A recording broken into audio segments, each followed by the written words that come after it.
Yeah, that's a really good question. I unfortunately really didn't.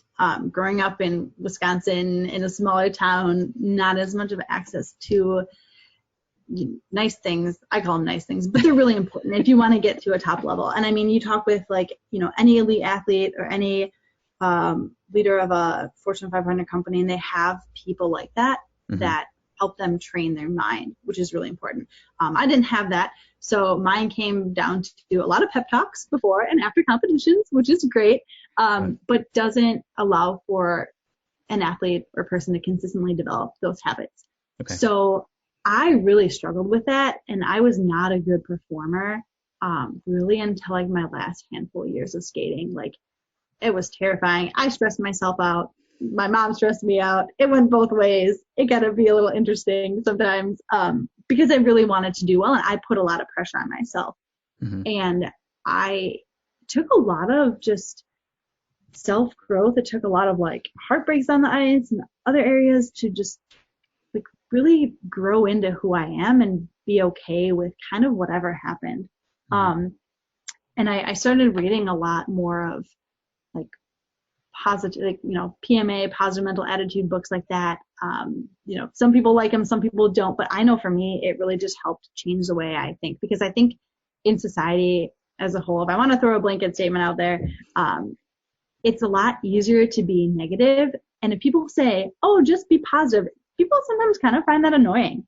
I mean, if you're going through a tough time and someone says, hey, just be positive, it's okay. Like you said, right now in 2020, there's a lot of uncertainty. If someone says, oh, it's okay, like, just be positive, like, no one really appreciates that. But I knew that even if I wasn't positive, if I took away the negativity, I was going to be way ahead of where I had been.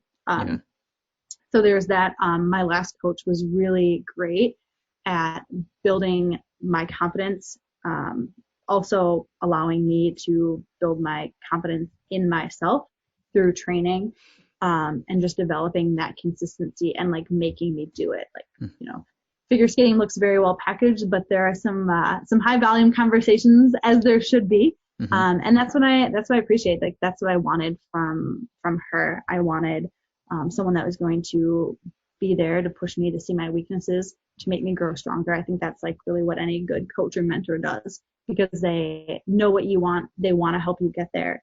And you, as an athlete or a mentee or however you want to call it, you have to be okay with that and knowing that they're doing their best for you. And I think that's really hard for people.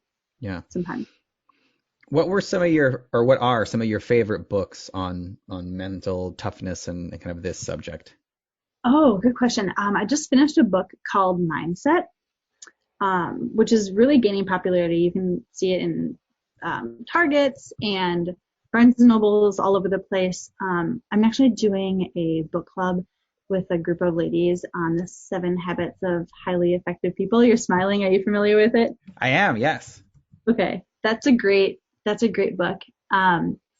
There's another book that I really like called The Slight Edge.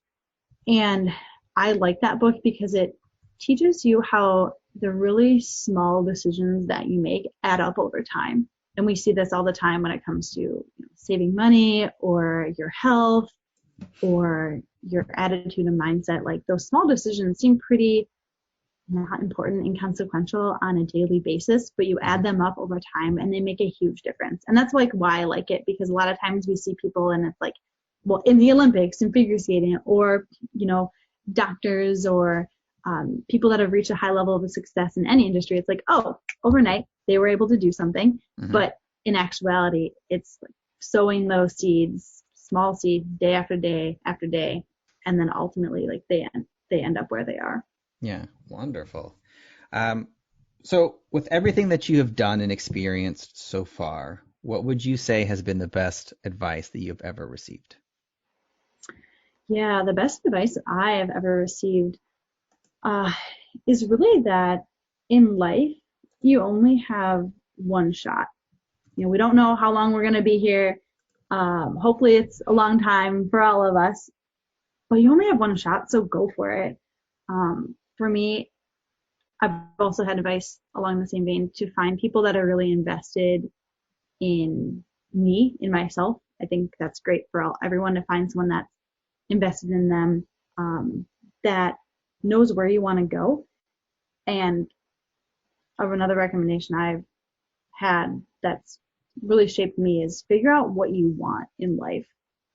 And then once you figure that out, go for it, because you only have one shot.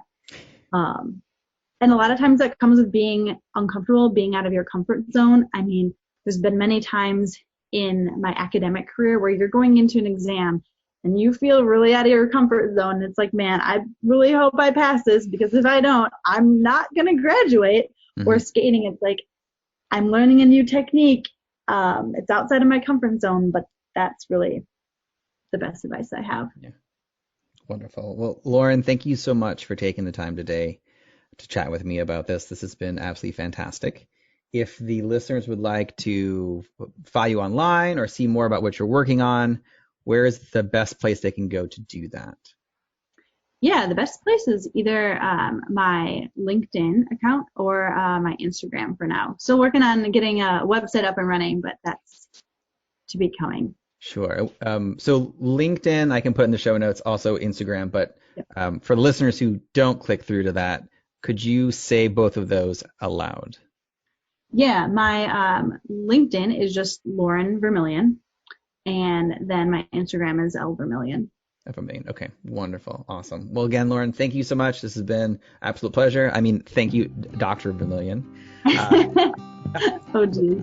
Thank you so much. I absolutely enjoyed our conversation, so thank you. Yeah, thanks, Yuri. Thanks so much for allowing me on your show. It's awesome, and I hope I added some value for you. Thank you. Thank you for listening to another episode of the Advance Your Art podcast. If you like this episode, please go into iTunes and give us a 5-star rating. And while you're there, hit the subscribe button so that every single time I release a new episode, it will go directly to you without even thinking about it.